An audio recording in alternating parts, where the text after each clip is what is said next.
Et votre invité aujourd'hui en direct sur Boursorama, c'est Philippe Manière. Bonjour Philippe. Bonjour. Vous êtes président de Footprint Consultant, ancien directeur, j'aime bien le dire, de l'Institut Montaigne. Oui, ça donne du crédit, non pas que vous en manquiez.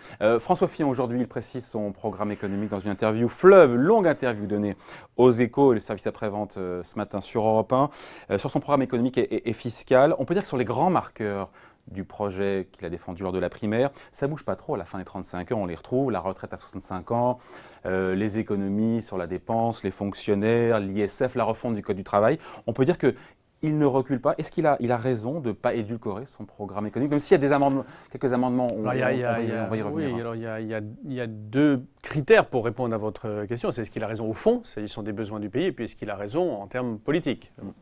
En termes politiques, vous verrez quand même que dans cette interview, il met un peu d'eau dans son vin. C'est-à-dire qu'il y a un petit peu de distribution de pouvoir d'achat. On va y revenir. Sur le plan de l'opportunité de son programme, moi je crois que c'est peu contestable que la France a plus un problème d'offre qu'un problème de demande. C'est son analyse, c'est ce qui le distingue des autres candidats. Macron, c'est un peu entre les deux, mais enfin c'est quand même pas clairement une politique de l'offre. Tous les autres prône des politiques de relance de la demande.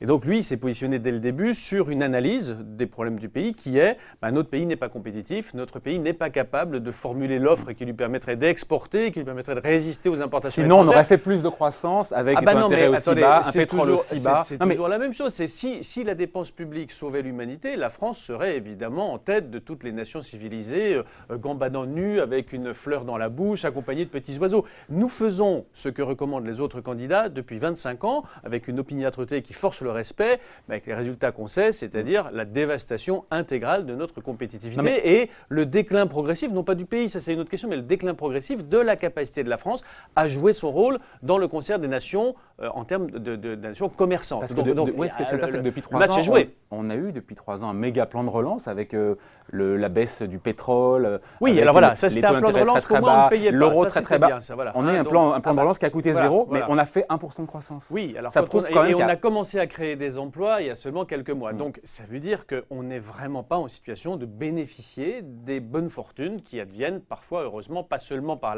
le fait du prince en France, c'est ce que proposent la plupart des autres candidats, mais parfois qui viennent comme ça d'ailleurs. C'est vrai que cet alignement des planètes, il était extraordinaire. On ne reverra jamais. Bon, faut pas dire jamais, mais c'est peu probable parce que vraiment avoir tant de bienfaits, l'euro qui s'affaiblit, les taux d'intérêt qui sont faibles, le pétrole qui s'effondre, tout ça était charmant. Et à l'arrivée, on en tire ce qu'on a vu, c'est-à-dire qu'on a eu une croissance qui était franchement assez misérable. Bon, et des créations d'emplois qui ont été beaucoup retardées. Donc, je crois qu'on peut dire qu'effectivement, remettre du charbon dans la machine, ce que suggèrent un certain nombre d'autres candidats, c'est une recette qui ne marche pas vraiment. Donc, la thèse de Fillon, et de ce point de vue-là, je crois qu'il a raison en termes d'analyse économique, c'est de dire non, c'est pas notre sujet c'est que la France n'est pas compétitive. Alors après, il refait effectivement la liste de ce qu'il pense qu'il faut faire pour purger cette question. Quand je dis purger, c'est pas complètement par hasard, parce que c'est vrai que c'est moyen sexy. C'est-à-dire que vous allez travailler plus, je vais vous augmenter la TVA, etc.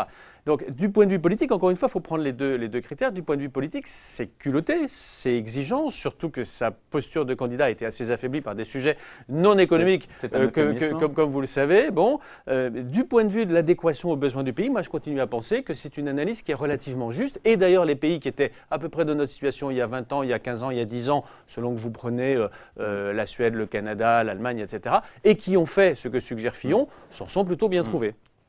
L'Allemagne qui revient un peu dessus, ils ont augmenté le salaire minimum. Mais attendez, quand vous avez 5% de chômeurs, des excédents budgétaires et commerciaux, etc., vous pouvez vous permettre éventuellement de lâcher un peu. Ça, on verra dans 10 ans. J'espère que la France sera un jour dans cette situation-là. Mais ce n'est pas parce que l'Allemagne, ayant fait le boulot, lâche un peu maintenant, qu'il faut se dire, ce que prétendent certains, regardez, l'Allemagne lâche, donc il faut lâcher. Non, l'Allemagne lâche parce qu'elle peut lâcher, et elle peut lâcher parce qu'elle a fait le boulot. Voilà. Alors, quelques amendements à son projet, François Fillon, c'est ce qu'on lit en creux dans cette interview. Il est conscient, manifestement, des efforts qu'il demande, et il est peut-être conscient aussi des mesures qui sont défendues par ses concurrents, notamment la taxe d'habitation qui est supprimée pour 80% des Français par Emmanuel Macron. Donc, il ajoute quand même une grosse louche de demandes en faveur du pouvoir d'achat, notamment, donc, si on les passe un peu en revue, les baisses de charges salariales, il y a 2 milliards d'euros de plus pour les particuliers. Il nous fait le calcul, ça ferait 700 euros pour un couple par an en plus sur la feuille de paye. Voilà, c'est... Bon, c'est pas considérable, mais il y a quand même, à mon avis, un problème il y a une petite incohérence dans son programme dès lors qu'on introduit ce type de mesures. Une double incohérence. incohérence. Il y a une incohérence en termes de bouclage de programme, en termes de bouclage financier, puis il y a une incohérence un peu intellectuelle. C'est-à-dire, si vous nous dites que c'est de l'offre, il ne faut pas nous faire de la demande. Alors, faut pas marcher sur deux jambes aussi. Oui, voilà, c'est ça. Il ne faut pas non plus devenir obsessionnel. C'est vrai que le gros problème français, l'énorme problème français, c'est l'offre. Ça ne veut pas dire qu'on ne peut pas soutenir la demande. Et puis, c'est fait d'une manière qui n'est pas complètement idiote, puisque c'est flat, c'est homogène, quels que soient les revenus. Donc, les plus petits revenus en bénéficieront plus. Moi, ce qui me gêne le plus dans cette affaire, c'est qu'on ne nous dit pas vraiment si on supprime de la dépense pour pouvoir. C'est bien joli d'alléger les cotisations, mais si c'est juste un jeu de bonne taux, c'est pas toi qui paye, c'est lui qui paye. D'ailleurs, c'est un peu le même, parce que si vous n'avez pas de cotisation, mais que vous avez de la CSG, bon. Le sujet français, c'est pas de financer autrement le même niveau de dépenses. C'est de financer moins de dépenses à un niveau de richesse donné. C'est l'alpha et l'oméga, à mon avis, du redressement possible du pays. Ce sujet, il le traitait de manière très pure, Fillon. Là, maintenant, à partir du moment où il commence à faire des petites risettes aux électeurs en disant « il n'y a pas que Macron qui fait des cadeaux on commence à pouvoir lui faire le reproche, non pas seulement de faire un peu de demande, ce qui, encore une fois, peut se plaider, mais surtout d'être moins complètement irréprochable sur la manière d'appréhender notre problème. C'est-à-dire que si, effectivement, on a un problème de surdépense, ce n'est pas en exonérant ici ou là de cotisation qu'on le réglera. Parce que s'il n'y a pas de cotisation, comment on finance la prestation ? La prestation, elle sera toujours là en face. Les gens qui paieront moins de cotisations pour financer le même niveau de chômage, de retraite, de protection sociale, l'argent ne va pas tomber du ciel. Donc ça ne boucle pas. Si on sort un peu du sujet, mais à propos du problème de compétitivité de la France et la politique de l'offre, elle a été menée sous François Hollande, 40 milliards d'euros de baisse de charges pour des résultats qui pour l'instant sont limités. Et on se dit que pour le 200 000 emplois créés sur 2016, ça fait beaucoup d'argent par emploi. Bien sûr, mais parce que si vous voulez, vous avez raison, c'est une thèse qu'il faut qu'on entende sur ce plateau comme ailleurs, parce que c'est la thèse qu'ont portée en quelque sorte les frondeurs. Vous avez fait des cadeaux aux patrons et aux entreprises et regardez, on n'a rien eu au bout.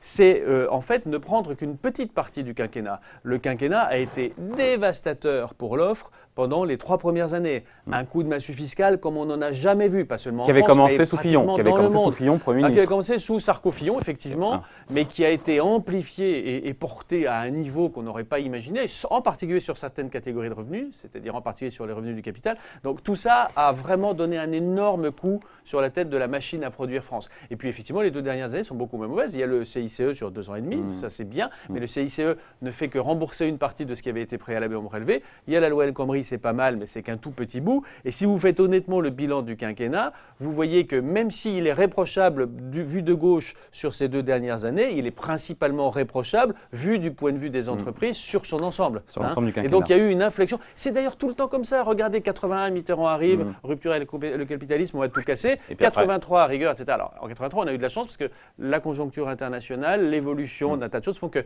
ça a plutôt pas mal marché. Et puis comme après, c'est la droite qui a gagné les élections et qu'elle a poursuivi en l'amplifiant la politique qui avait été menée à partir de 83, il y a eu 5 ou 6 ans qui ont permis à la France de sortir magnifiquement. En 88, c'est presque par miracle que Mitterrand est réélu parce que les Français sont favorables à la politique dite libérale rétrospectivement qui est conduite à l'époque et qui est conduite en réalité depuis Béré-Naouri jusqu'à Balladur. Donc là, on est dans une autre... favorable, mais il y avait eu Jacques cette Chirac rupture. aurait été élu haut la main en 88. Alors ça, c'est ce que disent... La réalité, c'est que Chirac a perdu parce qu'il était un bien moins bon candidat que Mitterrand. Mais rappelez-vous, à l'époque, vous étiez à peine né, mais on avait beaucoup de mal à mobiliser à gauche le peuple contre ce qui se passait. Ce qui se passait était relativement populaire, y compris les privatisations, etc. Bon, vous me voyez plus jeune que ce que je ne suis. La TVA, intéressant, sur le taux, la hausse de 2 points proposée par François Fillon. Maintenant, c'est plus que uniquement sur le taux normal de TVA, qui passerait de 20 à 22, sur le taux intermédiaire et le taux réduit. Là, il recule. Finalement, il dit que non. Il a entendu les appels des sarkozystes qui lui ont dit pas touche au bâtiment, pas touche à l'hôtellerie. Moi, je suis toujours très embarrassé qu'on fasse des sorts particuliers à certaines professions. Je ne comprends pas pourquoi les limonadiers, par exemple, je vais dire les bars et restaurants, bénéficient d'une TVA réduite. Je ne comprends pas du tout. C'est indélocalisable. Ce n'est pas des gens qui sont réputés pour traiter spécialement bien le personnel. Ils ne sont pas non plus en tête de liste parmi ceux qui payent leurs impôts de manière irréprochable. Je ne vois pas du tout le bénéfice qu'on a à leur faire un sort particulier. Bon, donc moi, j'aurais plutôt plaidé pour qu'on normalise un certain nombre de ces dérogations. Mais là encore, il y a surtout le taux vraiment réduit qui porte sur les denrées alimentaires de première nécessité. Il y a les travaux à domicile. Un petit coup de barre social quand même, Il y a les travaux à domicile, il y a des enjeux d'emploi importants. Et c'est vrai que si on peut blanchir une fraude qui est notoirement et de longue date élevée sur ce sujet-là, il ne faut pas se priver. Donc ça se plaide. L'important, c'est qu'on continue à trouver les moyens de financer les baisses d'impôts, parce qu'il fait des baisses d'impôts très considérables. Fillon, je suis plutôt favorable à son analyse et donc aux baisses d'impôts qu'il recommande, mais quand on fait des baisses d'impôts, il y a moins d'impôts. Donc si on veut avoir des rentrées fiscales à peu près équivalentes pour pas non plus sortir complètement des clous de nos accords avec nos partenaires européens, il faut des rentrées. C'est triste, mais c'est comme ça. Donc que la TVA, qui est quand même l'essentiel, au taux normal soit augmentée, ça ne va pas être rigolo, mais au moins ça permet de rendre le gros des recettes vient de la taux. C'est irréprochable. Il peut dire, voilà, oui, je fais ces dépenses fiscales-là, mais en face, j'ai cette rentrée supplémentaire-là. Et c'est l'essentiel. Je crois que ça fait 80% à peu près, les rentrées fiscales du taux normal. Alors, François Fillon, qui était ce matin donc, sur Europe 1, j'ai pas bien compris sur la question des fonctionnaires qui passent de 35 à 39 heures. Ils sont payés combien? Vous avez compris, vous? Ils sont payés 37, je ne suis pas sûr 38. Que le candidat lui-même, ni même son entourage aient bien compris, et je pense qu'ils ont raison. Parce que si on paye 39 heures, ça ne sert à rien. Le cardinal de Retz, c'est-à-dire qu'on sort de l'ambiguïté qu'à son propre détriment. Ouais. Et donc, je ne suis pas sûr que quiconque ait intérêt à sortir de l'ambiguïté. Je pense, moi, que ça finira par quelque chose d'un peu intermédiaire. C'est-à-dire qu'on demandera aux gens de travailler 4 heures de plus si on les paiera 1 ou 2 heures de plus. Parce que si on paye 4 heures, ça n'a aucun intérêt. Enfin, du point de vue des finances publiques. Si on paye 4 heures, ça n'a pas d'autre intérêt quand même que le fait que ça peut se substituer. Et c'est pour ça qu'il ne peut pas dire les deux, mais il dit un peu les deux pour le moment, le candidat Fillon, substituer à des recrutements. C'est-à-dire que vous pouvez dire, si les gens bossent 10%, il dit, il y a 5 millions de fonctionnaires, je supprime 500 000 postes. Si les gens travaillent 5% de plus, ça fait la rue Michel. Bon, effectivement, la rémunération des fonctionnaires, ce n'est pas complètement réglé. Il faut faire très attention à ça, parce qu'on a eu dans le passé des mauvaises surprises. Je me rappelle en particulier l'excellent Nicolas Sarkozy quand il était à l'intérieur et qui avait dit, c'est d'ailleurs quelque chose qui est intelligent en théorie, si vous faites des efforts d'organisation et qu'on fait des économies, je vous les redistribue à vous, fonctionnaires qui restaient en place. À l'arrivée, ça coûtait plus cher après la réforme qu'avant. Donc si on peut éviter de faire des économies qui consistent à dépenser plus à la sortie, à court terme, on est censé être gagnant à moyen long terme aussi. Ouais, enfin bon, je pense qu'il y a de toute façon, à long terme, je pense qu'il a raison de le faire, y compris d'un point de vue démocratique. Fillon, ça lui permettra peut-être de perdre, mais en tout cas, il a raison d'un point de vue démocratique. Il annonce des mesures qui ne sont pas rigolotes. C'est pas mal de sang et pas mal de larmes. Il l'assume. Avec une petite louche, quand même, modulo la petite louche qu'on a évoquée depuis des minutes, mais il l'assume et je pense que c'est bien parce qu'il faut que les gens sachent que son analyse, c'est que le pays va mal et qu'il faut le redresser, quel que soit le prix à payer, et que oui, le prix à payer sera assez élevé. On termine juste parce que dans cette interview donnée aux Échos, il parle d'Emmanuel Macron comme d'un Hollande bis, hologramme de François Hollande en plus jeune. Ce sont ces mots. Ouais. Est-ce que c'est quand même pas un petit peu exagéré? Parce que, encore une fois, on n'est pas là pour défendre Emmanuel Macron, mais il y a quand même la suppression de l'ISF.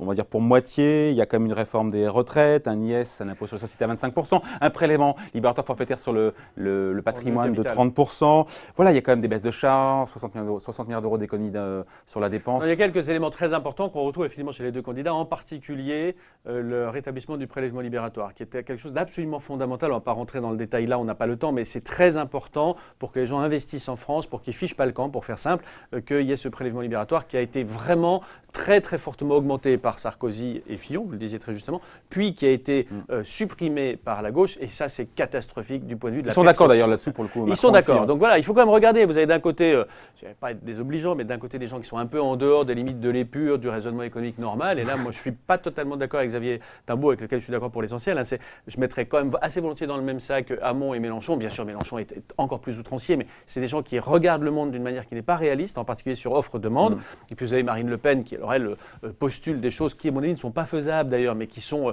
des disruptions considérables par rapport à ce qu'on connaît. Puis au milieu, vous avez deux candidats qui sont respectables parce que la qualité de leur analyse est peu contestable. C'est vrai qu'il y a un cousinage, c'est vrai aussi que Macron a une posture, voyez mes ailes, voyez mes pattes. Entre Fillon et Macron, entre Macron et Hollande? Non, Macron et Fillon sont cousins. Voilà. Parce que ce que dit Fillon, c'est que Macron, il est plus c'est le fauné, c'est le prolongement de Hollande. Le problème de Macron, c'est voyez mes pattes, voyez mes ailes. C'est-à-dire qu'il est à la fois libéral, mais redistributeur, keynésien, mais raisonnable, etc. Ce qui le rend réprochable, parce qu'il y a des gens qui disent « mais vous avez vu, il a des pattes, alors qu'il nous avait dit qu'il avait des ailes ». Puis d'autres vont dire « c'est scandaleux, il a des ailes, il nous a vendu des pattes ». Donc il est un peu probablement à la limite de cet exercice. Pour répondre à votre question précisément, oui, c'est assez raisonnable, Macron, mais ça n'adresse pas de manière délibérée, comme le fait Fillon, la question de l'offre. Il fait un certain nombre de choses bien, mais par rapport à ce qu'il a dit au fil du temps, il a quand même remis une grande partie de ses projets, les 35 heures, l'ISF. L'ISF, il fait la moitié du chemin sur l'ISF. Il fait la moitié du chemin, moi je trouve ça bien, avec un tout petit problème, c'est que pour l'immobilier, ça va faire mal, parce que imaginez le même ISF concentré sur l'immobilier, vaut mieux pas avoir d'immobilier, hein, parce que ça risque de faire assez mal à l'immobilier. Ce qui n'est pas forcément mauvais, parce que l'immobilier, à mon avis, la hausse de l'immobilier explique une grande partie des malheurs du pays. Mais il faudrait l'assumer comme tel. C'est-à-dire, ce que propose Emmanuel Macron, c'est une baisse de l'immobilier aidée grâce à une fiscalité qui va faire très mal. Ça se plaide. C'est intéressant, mais ce n'est pas le sujet principal à mon avis. Le sujet principal, c'est l'offre. Et là, Macron le traite plutôt à moitié par rapport à Fillon. Mais si on considère qu'il faut être équilibré et que de toute façon il faut gagner l'élection pour faire quelque chose, Macron est sans doute plus habile. Mais si on considère qu'il faut dire la vérité, même quand elle est désagréable, et traiter les vrais sujets, Fillon est plutôt dans les clous. Voilà, ça sera le mot de la fin. Merci à vous. Merci Philippe Magnière. Le mot de la fin, ce sera le 23 et le 6 mai ou 7 mai. Voilà, ça. Bon, voilà. Philippe Magnière, président de Footprint Consultant. Merci à vous pour Merci à vous. ces explications. Bye.